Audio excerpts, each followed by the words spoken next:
সেই ভয়াবহ মুহূর্তের সাক্ষী শ্বেতা, থামছে না কান্না। সবকিছু যেন ঠিকঠাকই চলছিল। ভোলে বাবা পার কারেগা ধারাবাহিকের নতুন ট্র্যাকে উজান আর কুইনের হানিমুন দৃশ্য। দর্শকরাও দারুণভাবে গ্রহণ করেছিলেন এই জুটি। সেই শুটিংয়ের জন্যই তালসারির সমুদ্রতটে পৌঁছেছিলেন রাহুল অরুণোদয় বন্দ্যোপাধ্যায় এবং তার সহ অভিনেত্রী শ্বেতা মিশ্রা। কিন্তু রবিবার বিকেলে হঠাৎই সব বদলে যায়।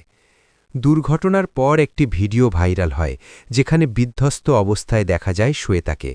কাঁদতে কাঁদতেই তিনি বলছেন, আমিও সমুদ্রে পড়েছি, আমি ঠিক আছি, কিন্তু ওকে ঠিক করে তোলো, আমি কথা বলবো।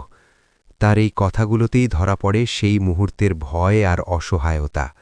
শ্বেতার দাবি অনুযায়ী ঘটনাটি ঘটে শুটিং চলাকালীনই। সমুদ্রের ভেতরে শ্যুট হচ্ছিল, তখনই হঠাৎ একটি বড় ঢেউ এসে আঘাত করে। ব্যালেন্স হারিয়ে পড়ে যান দুজনেই। ইউনিটের সদস্যরা দ্রুত ছুটে এসে শ্বেতাকে উদ্ধার করেন, কিন্তু রাহুল তখন ধেসে যেতে শুরু করেন। যদিও কিছুক্ষণের মধ্যেই তাকে উদ্ধার করা হয় এবং তখনও তিনি সচেতন ছিলেন বলে জানা গেছে, কিন্তু হাসপাতালে পৌঁছনোর পর আর তাকে বাঁচানো যায়নি। এই ঘটনার পর থেকেই মানসিকভাবে ভেঙে পড়েছেন শ্বেতা। বারবার বলছেন, আমাকে যেতে দিচ্ছে না, আমি কথা বলবো। যেন এখনও বিশ্বাস করতে পারছেন না কি ভয়াবহ ঘটনা ঘটে গেছে চোখের সামনে। সমুদ্রের উত্তাল ঢেউ, কয়েক সেকেন্ডের ভুল, আর তারই মধ্যে হারিয়ে গেল একটি জীবন।